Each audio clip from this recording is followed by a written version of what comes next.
আমি ফাইল ছাড়া কথা বলবো না, কোনো ডকুমেন্টস ছাড়া কথা বলবো না। ব্যাকডেট ফাইলে আমরা সবাই আবেদনের সুযোগ পাই। আমাদেরকে মাসের পর মাস এদিক ওইদিক বিভিন্ন মহলে ঘুরাচ্ছে। মাউসি যদি এমপিও না দেয় সেটা আমরা দেখব। আমাদের 3 বছর সময় নষ্ট করছে, 3 বছর। 2020 সালের জানুয়ারিতে 17তম বেসরকারি শিক্ষক নিবন্ধনের বিজ্ঞপ্তি দেওয়া হয়েছে। এর কিছুদিন পরই করোনা মহামারীর কবলে পড়ে অচল হয়ে যায় দেশ। দিন যত গড়ায় আক্রান্ত ও মৃত্যুর মিছিল ততই বাড়তে থাকে, থমকে যায় সবকিছু। মহামারীর ধকল কাটিয়ে নিবন্ধনের প্রিলি, লিখিত ও মৌখিক পরীক্ষা শেষে চূড়ান্ত ফল প্রকাশ হয়েছে 2023 সালের 28 ডিসেম্বর। প্রায় 4 বছরের বিলম্বে পরীক্ষায় উত্তীর্ণ অনেকের বয়সসীমা শেষ হয়ে গেছে। শুধু 17তম নিবন্ধনের ক্ষেত্রেই প্রায় 729 জন প্রার্থী বয়স উত্তীর্ণ হয়ে করতে পারেননি আবেদন। এ নিয়ে চরম হতাশার মধ্য দিয়ে দিন কাটছে প্রার্থীদের। বিভিন্ন সময় বেসরকারি শিক্ষক নিবন্ধন ও প্রত্যয়ন কর্তৃপক্ষ এনটিআরসিএ এর দপ্তরে ঘুরেও কোনো সুরাহা পায়নি তারা। অন্যদিকে 18তম নিবন্ধনের কার্যক্রম শুরু হয়েছে 2023 সালের নভেম্বরে, যা শেষ হয়েছে 2025 সালের জুনে। সেখানেও অনেক প্রার্থী বয়সসীমার কারণে আবেদন করতে পারেননি। প্রার্থীদের অভিযোগ, এনটিআরসিএ নিবন্ধন সনদের মেয়াদ 3 বছর, তবে এই মেয়াদের মধ্যেও তারা একবারও আবেদন করার সুযোগ পায়নি। অথচ প্রথম থেকে 16তম নিবন্ধনধারীরা একাধিক গণবিজ্ঞপ্তিতে বয়সে ছাড় পেয়েছেন, তবে 17 এবং 18 ব্যাচকে সেই সুবিধা দেয়া হয়নি। তাদের প্রশ্ন, যদি আবেদন করার সুযোগই না দেয়া হয় তবে পরীক্ষা নিয়ে সনদ কেন দেয়া হলো? সারা বাংলাদেশের মধ্যে 26টা জেলার মধ্যে ফার্স্ট হয়েছি এবং অ্যাকাউন্টিংয়ে লেকচারার পদে, হিসাব বিজ্ঞান প্রভাষক পদে সারা বাংলাদেশ থেকে আমি 26তম অবস্থান করি 82 জনের মধ্যে। আমাদের জেলার মধ্যে আমি ফার্স্ট, এরকম 26টা জেলার মধ্যে ফার্স্ট, কিন্তু আমাদের 82 জন পাস করে, কিন্তু এর মধ্যে আমি শুধু চাকরি পাইনি, শুধু বয়সে ইয়ে করে নাই। তারা 4টা বছর সময় নষ্ট করছে, কিন্তু তাদের করোনাকালীন বিভিন্ন প্রতিষ্ঠান ব্যাকডেট দিলেও আমরা কোনো ব্যাকডেট পাইনি। এরকম আমার মতো অনেকেই আছে যারা 80, 82, 83 এরকম নাম্বার পাইছে, 90 পাইছে অনেকে, কিন্তু তারা বলে যে আমাদের বয়স পার হয়ে গেছে। কিন্তু বয়স পার তো আমরা করি নাই। আমাদের সময় ওই সময় বয়স ছিল 31, 32 এরকম ছিল। এনটিআরসি তারা কোনো নির্দিষ্ট বয়স ধরার কোনো নিয়ম নীতি নাই, তারা যখন বয়স ধরবে তখনই বয়স 35। তারা আরও জানায়, শিক্ষা মন্ত্রণালয় ও আইন মন্ত্রণালয়ের মতামত, এমনকি উচ্চ আদালতের নির্দেশনা থাকা সত্ত্বেও এনটিআরসিএ আবেদন করার সুযোগ দেয়নি। আইন মন্ত্রণালয়ের মতামতে স্পষ্ট বলা হয়েছে, সনদের মেয়াদ 3 বছর থাকা সাপেক্ষে 17তম ব্যাচকে 35 বছরের মধ্যে সুযোগ দেওয়া যেতে পারে, তবে এনটিআরসিএ বয়স জটিলতা দেখিয়ে তা কার্যকর করেনি। পঞ্চম গণবিজ্ঞপ্তি প্রত্যাশী ছিলাম, আমাদেরকে 3 বছর 11 মাস 4 দিন যে নষ্ট করছে, তাদের ডকুমেন্টসে আছে 7ই অক্টোবরের চিঠি এবং 14ই মার্চ 2024-এর চিঠিতে আছে। তারপরও কেন সেখানে আইন মন্ত্রণালয়ের মিটিং, সেখানে কেন আন্তঃমন্ত্রণালয়ের মিটিং লাগবে? এবং আইন মন্ত্রণালয় যে মতামতটা দিয়েছে সেটার জন্য শিক্ষা মন্ত্রণালয় বলছে তাদেরকে একটা বয়স ধরে দিতে, তারা বয়স ধরে নাই। তারা বলছে আমরা 35 ঊর্ধ্বদেরকে নিয়োগ দিয়ে, উনি তো নিয়োগ দেওয়ার 35 ঊর্ধ্বের বয়স ধরার, এবং আমি উইথ ডকুমেন্টস বলছি বয়স ধরার কোনো নীতিমালা এনটিআরসিতে নাই। এমপিও নীতিমালায় 35। তা আমাকে যদি ওই 35-এর ভিতরে 3 বছরের ব্যাকডেট দিয়ে বা 2 বছরের ব্যাকডেট দিয়ে ফেলে দিত, তাহলে তো আমি এমপিওটা পেয়ে যেতাম। তো আইন মন্ত্রণালয় এই দীর্ঘ প্রায় 6 মাস তারা বিভিন্ন কাগজপত্রে, যেহেতু এনটিআরসির 166টা মামলা আছে, সকল বিষয় পর্যালোচনা করে তারা দেখছে যে কোন কোন গ্রুপকে দেওয়া যায়। যেমন এখানে 1 থেকে 17টা শিক্ষক নিবন্ধন পরীক্ষা হয়েছে, যে সবার আইনি কোন কোন জটিলতা আছে সবগুলো বিষয় তারা পর্যালোচনা করে সর্বশেষ 23শে ফেব্রুয়ারি 2025 আইন মন্ত্রণালয়ে একটা মতামত আসে। সেই মতামতের প্রেক্ষাপটে ওখানে দেখে যে তারা এনটিআরসি যতগুলো শিক্ষক নিবন্ধন পরীক্ষা হয়েছে প্রত্যেকটাতে অতীতে তারা ব্যাকডেট দিয়ে দিছে। দেখা গেছে যে 2022 সালে সার্কুলার দিয়ে দিল গণবিজ্ঞপ্তি, সেটা তারা বয়স ধরছে 2020। এরকমভাবে অতীতে যে 5টা গণবিজ্ঞপ্তি হয়েছে সবগুলোতে তারা 5টা 6টা প্রায় বিশেষ সহ 60টার মতো হয়েছে, সবগুলোতে তারা একটা বয়সে ছাড় দেয়।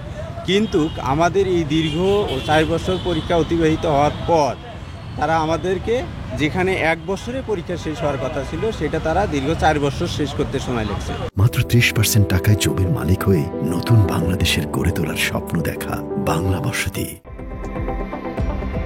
প্রার্থীদের দাবি, করোনা মহামারীর সময় জনপ্রশাসন মন্ত্রণালয়ের নির্দেশনা অনুযায়ী ৩৯ মাস পর্যন্ত ছাড় দেওয়ার সুযোগ অন্য ব্যাচগুলো পেলেও তারা পায়নি। অথচ এইসব প্রার্থীরাই করোনার প্রকৃত ভুক্তভোগী। আমাদের মতো অনেক মেধাবী ছাত্ররা আজ আবেদন বঞ্চিত এবং দেশের শিক্ষা ব্যবস্থায় আমরা অবদান রাখতে পারছি না। তো আমি শেষ পর্যন্ত একটি কথাই বলতে চাই, রাষ্ট্রপক্ষের কাছে তারা যাতে আমাদের এই ব্যাপারটা মানবিক এবং যৌক্তিক দৃষ্টিকোণ থেকে আমাদের এই ন্যায্য দাবিটা মেনে নেয়। এনটিআরসিএ সূত্রে জানা গেছে, বেসরকারি শিক্ষা প্রতিষ্ঠানে ৬০,০০০-এরও বেশি শিক্ষক পদ শূন্য রয়েছে। বঞ্চিত প্রার্থীদের দাবি, এই শূন্য পদগুলো পূরণের জন্য দ্রুত বিশেষ গণবিজ্ঞপ্তি প্রকাশ করে ১৭ এবং ১৮তম নিবন্ধনধারীদের অন্তত একবার আবেদন করার সুযোগ দিতে হবে।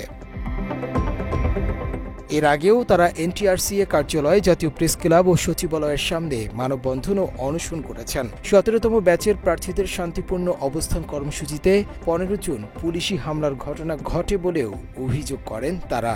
এছাড়া ১৮তম নিবন্ধনধারীরাও একাধিকবার একই দাবিতে আন্দোলন করেছেন।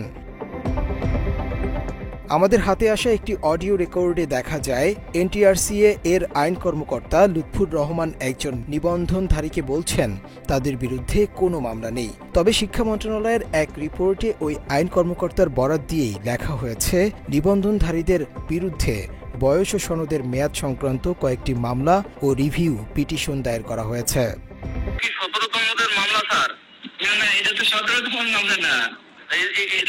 সাথে ১৭তম কোন সম্পৃক্ততা আছে স্যার?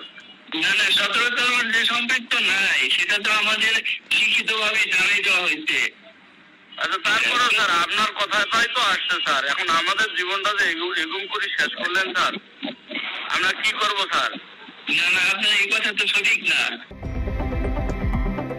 বিষয়টি সম্পর্কে জানতে এনটিআরসিএ এর কার্যালয়ে গেলে ক্যামেরার সামনে কথা বলতে রাজি হয়নি লুৎফুর রহমান। ওনাদের মামলা চলমান নাই এখন, এটা সঠিক, কিন্তু ওনাদের তো নিষ্পত্তি হয়ে গেছে। ওনাদের যেটা করছিল সেটা ওনাদের বিপক্ষে, নিষ্পত্তি হয়েছে বিপক্ষে, মানে ওনাদেরটা চাইছিল সেটা মানে সুপ্রিম কোর্ট দেয় না। বিষয় একটু বলবেন না। এদিকে এনটিআরসিএ এর সচিব এএমএম রিজওয়ানুল হকও কথা বলতে চায়নি ক্যামেরার সামনে। তিনি জানান, মামলা চলমান থাকায় শিক্ষকদের বিষয়টি নিয়ে কোনো ব্যবস্থা নেওয়া হচ্ছে না। টোটাল বিষয়টা নিয়ে সচিবের সভাপতি মন্ত্রণালয়টা আন্তঃমন্ত্রণালয় সভা হয়েছে। ওদের বিষয়ে মানে অন ক্যামেরায় বলা যায় না, অন ক্যামেরায় না, এটা অন ক্যামেরা করার কোনো বিষয়। আপনাদের ফর্মালের কোনো বিষয় থাকতো তখন সেটা অন ক্যামেরা। এটা তো ফর্মাল, এটা কি ফর্মাল? না, এটা তো আপনি তো এটা একটা সেটেলড ইস্যু। মানে এখন যদি জনগণ সবাই এসে আমাকে জিজ্ঞেস করে এটি যদি আমার কাছে ফর্মাল যেটা আমাকে ফর্মাল করে, এটা তো আপনার সেটেল হয়ে গেছে। আমাদের একটা মিটিং হয়ে গেছে, ১৭তম গ্রুপের নামে কোনো মামলা নেই, আমরা সেটাই এখান থেকে বলছি। কিন্তু এটা কি ওপেনে বললে খুব সমস্যা? মানে না, এটা ওরা তো কোনো বিষয় নেই। আমরা ধরেন একটা নিউজ যখন চালাবো তাদের এ নিয়ে এনটিআরসিএর চেয়ারম্যান আমিনুল ইসলাম মুঠোফোনে বাংলা এডিশনকে বলেন, করোনার কথা বিবেচনা করে জনপ্রশাসন মন্ত্রণালয়ের সামনে সার্কুলার দিয়ে বয়সের বিষয়টি সমাধান দেওয়া হয়েছে। সার্কুলার যখনই হোক না কেন ২০২০ সালের মার্চ থেকে তাদের বয়স হিসেব করা হবে। করোনার বিষয়ে কে মাথায় রেখে সরকার অত্যন্ত গুরুত্বের সাথে বিষয়টা নিচ্ছে এবং সরকার জনপ্রশাসন মন্ত্রণালয় থেকে একটা সার্কুলারের মাধ্যমে এখানে এই কিছু বয়স প্রমার্জন করা হয়েছে, যে কোন সার্কুলারে কি পরিমাণ বয়স প্রমার্জন করা হবে, এবং ওইটার আলোকে আমাদের এখানেও ঠিক একইভাবে বয়স প্রমার্জন করে সার্কুলার দিয়ে বিজ্ঞপ্তির আকারে ওই নিয়োগ প্রদান করা হয়েছে অলরেডি। এটা আমি তো আসছি এখানে ২ মাস হয়, এটা আমার আসার আগেই, অনেক আগের বিষয় এগুলো। তখন বয়স জনপ্রশাসন মন্ত্রণালয়ের সার্কুলারের আলোকে বয়স প্রমার্জন করে অলরেডি কিছু পরীক্ষা নেওয়া হয়েছে, কিছু নিয়োগ দেওয়া হয়েছে তৎকালীন সময়ে। এটা তো অনেক আগের ইস্যু। এটা জনপ্রশাসন মন্ত্রণালয় বিষয়টা ইন জেনারেল সারা দেশে সকল চাকরির ক্ষেত্রেই বয়স প্রমার্জন করছে, যে সার্কুলার যখনই হোক না কেন ২০, ২১, ২২, ২৩ বাট ওই ২০ সালের মার্চ থেকে তার বয়স কাউন্ট করা হবে।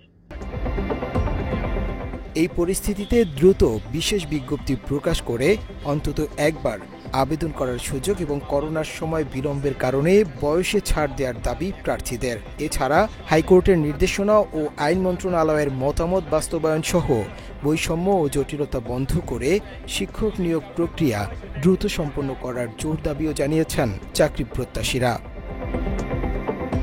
মুনতাসির তাসরিফ, বাংলা এডিশন, ঢাকা।